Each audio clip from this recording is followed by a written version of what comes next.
McPhee can. I've been trying to work it in, but George McPhee went to the hospital, let his hand x-ray. That tells you how much he hit number 17, Nevin Marquardt of the Boston Bruins in that first period set to. Well, Nevin Marquardt has in the neighborhood of 140 penalty minutes this season. He had 200 last season. But did you see how Mel... Crawley, Raskowski. Well, now, Fred.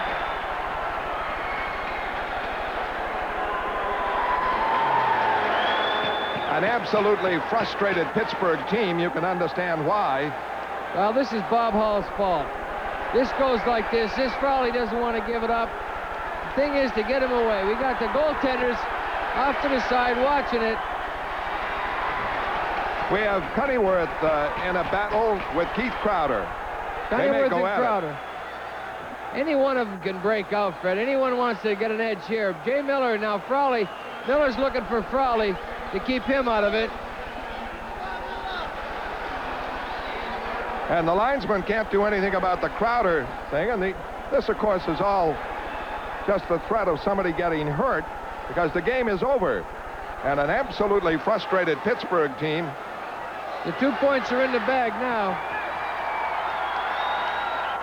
And the danger is they can't get the players off the ice. The bench is emptied. This is what you call when a referee lets a game go, Fred, and it gets close. Now the sucker shots come in. This is totally unnecessary. Miller and Frawley go at it.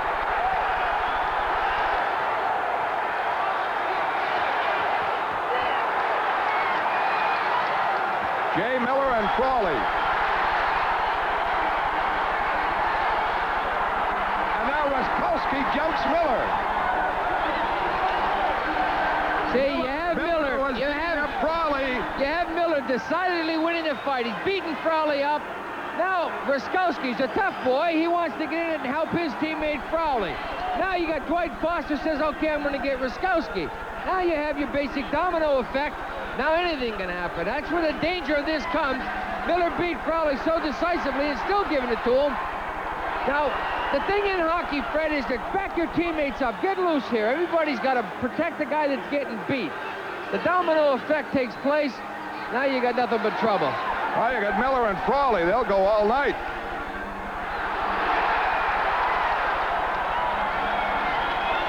Everybody's got to take a man. You're going to have 7, 8, 10 tough guys. When we had the 72 team, Fred, what we did was we had 18 guys. 20 guys were tough. Now, that's what this never happened to us too often. Right? The Bruins have got much the depth as far as fighting goes. They're a tougher team than Pittsburgh. You're going to have 3 or 4 guys miking in it at this point. A Raskowski, a Frawley, an Airy. You have Phil Borko get in it. I think that should be it now.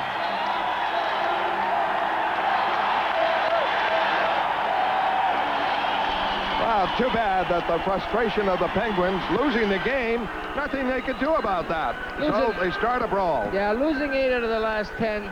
The referee, Fred, is to blame. He let it go because he never called chippy penalties in the second period. He started to let the slashing go, the punching go. The guys remember who hit him. I got your number, I'll get you later. The game's decided. There's a bounce and a push in a corner, and the principals who had been chippy all night are on the ice. Then they empty the benches to go to their goaltenders, respective goaltenders, protect each other, and this triggers, and then you have that problem. But no fans were involved in this whatsoever. It was strictly on the ice, strictly a... And he's got it free.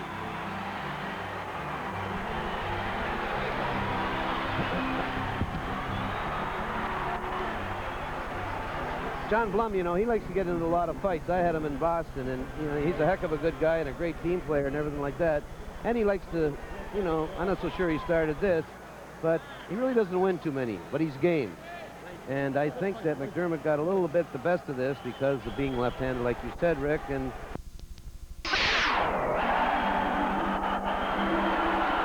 Basil McRae, who was reacquired by the Nordiques from Detroit in the Agrodnik deal, has said he had gotten a lot tougher. He'd become more of an Adams Division player since they dealt him away.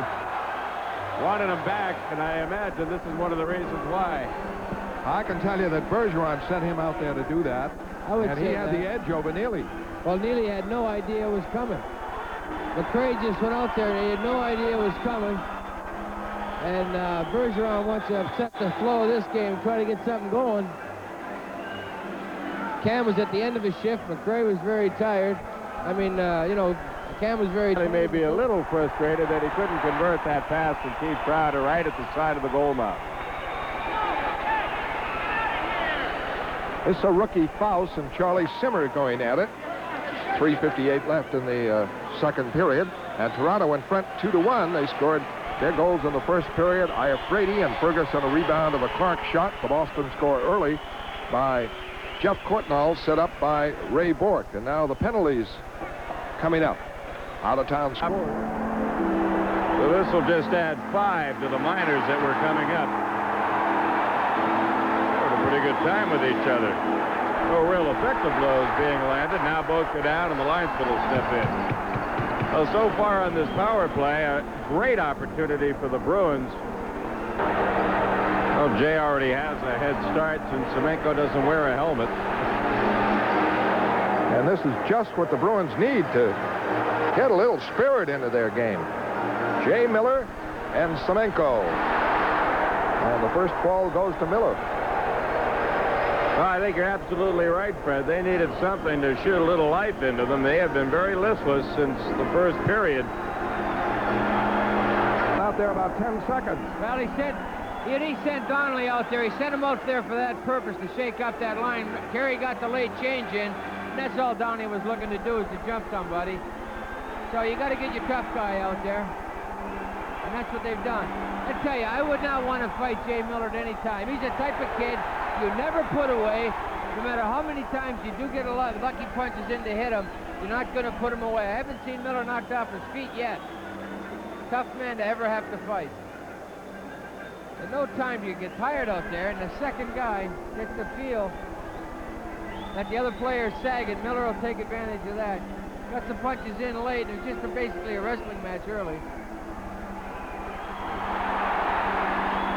And here's McRae ready to go at Miller. And that could be a penalty for McRae if Gregson wants to call it. Jay'll fight anybody. That's foolish. Try to take him on. You're not going to get discouraged. You've got a lot of heart. Brewers. Oh, Mahler better not let Nevin shake one loose. He's hoping to take Nevin with him, but he may have bought some We got trouble. Miller going in the corner, too. Nevin's a show right now, but Miller and I think McRae are jockeying for a position. Oh, Hunter wants Linsman. Miller down on McRae. Mahler and Marquardt still going.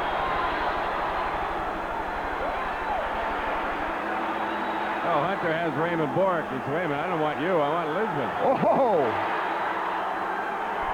Hey, well, this one could get ugly. We got Miller sitting on a kid in the corner with the goaltender. Look at Rochford held on to Linsman, so Hunter... Here we go. Sweeney let it off the bench. Sweeney came off the bench. He's not going to let anybody take anybody. Miller's got the kid down in the corner. That was over. Jay'll try to get up in a minute as soon as he sees somebody losing. You better calm this down, boys. Well, somebody said to me, guys, on the way back from the interview room, hey, this is going to get nasty. Well, I said, Anton Saxby's got Neely, and that's a mismatch. said if Boston scores the next goal, it will get nasty. If Quebec scores, they won't want to take any penalties and let Boston get back on the power play. So the Bruins go up 4-0. Nordique's frustrated, figuring they're out of it. This is about all that's left now. Well, it started when Hunter wanted Kenny Linsman. Ray Bourque stood up for him. Hunter's probably got a, Linsman spotting him a foot, 30 pounds. Ray stayed involved, kept it up. He was not going to let Hunter get it, Linsman. That's what O'Reilly wants. O'Reilly does not want these guys going running roughshod just because they're up. Oh, boy, look out. I didn't get the number of the player that Cam Neely wanted, but he got him. Well, Foster got him. Neely grabbed him. Foster decked him. That was the one that jumped Foster. I think it was Donnelly. This is long from over. This is not going to end easily. Jay Miller is still sitting on the guy in the corner. Now they're going to struggle. McRae jockeys for position. Miller's going to skate him over there. Now Miller does not want this guy, McRae. He wants to get rid of him. He wants to get involved. He wants Hunter, which I think is the object of every Bruins affection right about now. Yeah. There's Hunter underneath Milbury. Kelvin and Lafreniere. Is it Miller and Lafreniere? No, Michael Kelvin and Lafreniere. Well, they look like they're dancing to the music Well, here. it looked like they were going to square off, and then said, let's watch. Well, to sum it up, it's exactly what Quebec wants. I mean, they're down 4-0. What else have they got to do?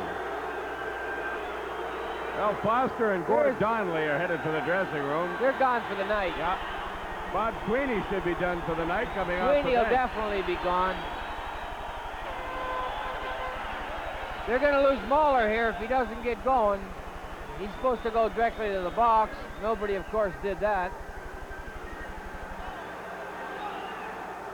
You know, nobody in this game at any time, you know, is afraid of anything. What happens is the aggressive players and the fighters, if they get matched up in a mismatch, then this starts to take effect, and then it's a snowball effect. Everybody can... Let's see how Gregson calls this. Probably 2 Bruins out. Well, I'll tell you, if he's going to call anything, that's an icing call. Milbury was relaxed. Stanley was about a yard away. Not that he attacked him, not that he jumped him to hit him to hurt him, but he hit him.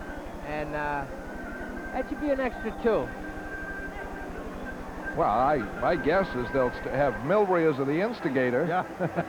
That's the way they And a can game call it. misconduct. I mean, that seems to be in vogue. Well, nobody, particularly Milbury, is going to take.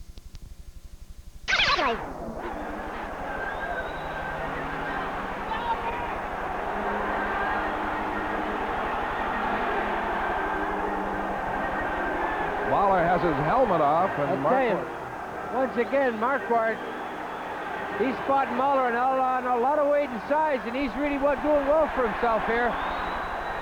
Mahler may have had the early part of this, but Nevin came back awful strong.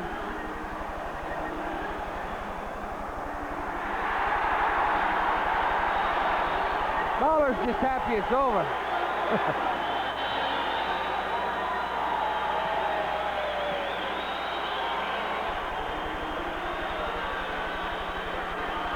Well, Nevin holding his nose just a bit. He may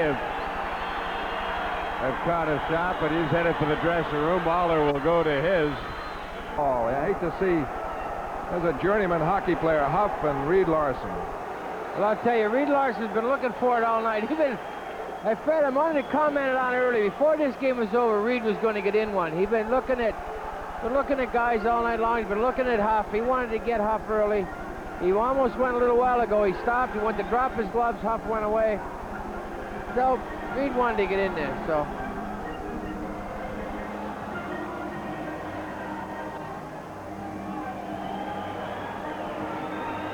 Reed's a tough boy when he wants to be.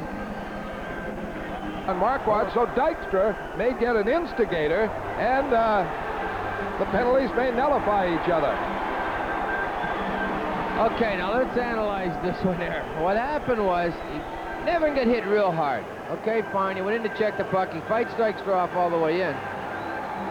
Actually, with Kluche coming back to the net, he comes back too wide. The other night, Buffalo is trailing 2-0, and what they have to do is decimate the Bruins' forces and get a lot of penalties. Well, he let the hooking go. He let the hooking go and let the hooking go, so he was tugging Greg, and Greg's fighting the puck, and the next thing you know, he's got to turn around, and then at that point, it's going to explode. He missed the hooking penalty, and that was the big start of that.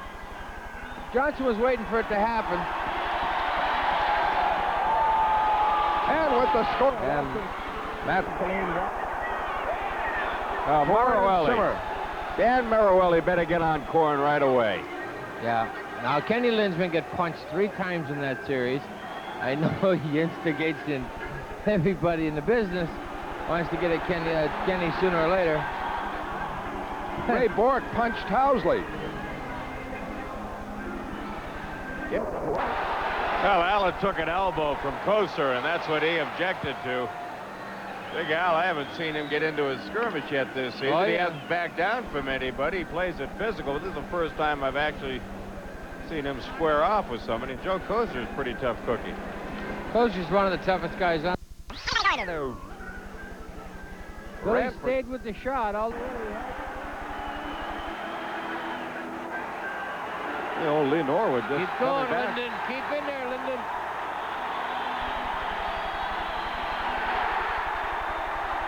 Well, maybe that'll give the Bruins a little spark. Looking to get something started, I think. Lyndon was, he jostled him. The referee didn't see it. Give him a pop in the blue line. You'd have LaFontaine, who scored 30 Bill goals. Clement with one of the better fighters in the NHL. Boy, he's doing some damage, too. He tied up Poplinski's right arm right off the bat. Was able to get a couple of good blows in on Poplinski. Nyland, the Boston native out of Northeastern University. Poplinski gets on top, but Nyland let a couple of good pops go early in that skirmish. Taking on a strong man in young Jim Poplinski. Physically dominant on the ice. Well, he talked about him being in the middle of the action. McPhee came a long way to take exception to Tim Hunter running Patrick Law right into the goal. Kind of a wrestling match, and Hunter just flips him over. Meanwhile, behind the play, Patrick Law acting as if he is injured. And the trainer of the Canadians is out to check on Patrick Law. Kent, you have to do this in Major League Hockey. It's an unwritten rule to Bring his weight around. First day up for Markman. His very first shift, he knocked down Dean Evanson, and since then, he's either been run at or putting the body on somebody from Hartford. So we'll have penalties coming up. Wade Campbell and Kleinendorf will both be going out. And with the score, Hartford 2, Boston nothing. Bruins hockey. Semenko slipping in some rights. He's at a distinct height disadvantage. He needs a ladder. The two heavyweights. Well, while they allow Miller and Semenko to go at it, let's take a break with the score. Hartford 6 and Boston 1. Bruins hockey will continue in a moment. Oh, boy, he hopped on Merzen. A big, rangy defenseman pounded away. The decision to Lyndon Byers. It comes with 36 seconds left in the second period as they jammed it.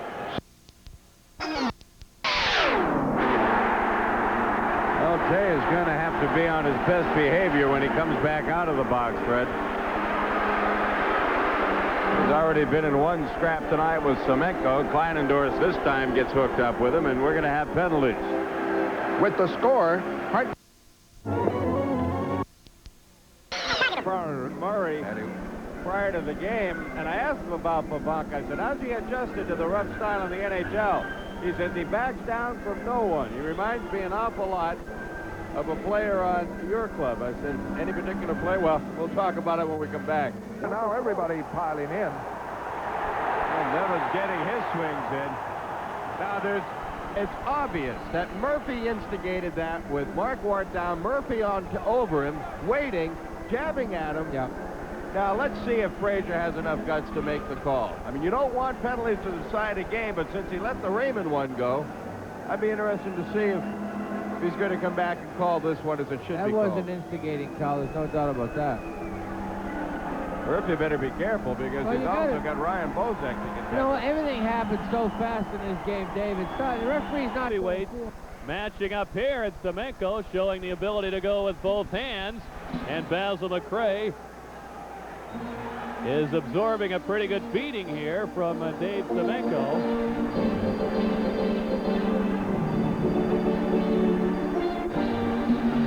Listen to the music, Rick. Semenko is Got that bad right hand. He's injured it a bit in a couple of bouts, and he and McRae are still jostling for some punching room. McRae throws the left hand. You ever notice, Rick, they're talking to each other occasionally? I've never been in a fight in my life, so I don't know what they say to each other. I know what I'd say. Take it easy or something like that, but... Hit me in the ribs real soft. Uh-oh, McRae reaches for the hair. The hair, no? He's actually not grabbing that hair. He's taking like he's going to. Finkel might have snuck a left in there. And the final word on that bout.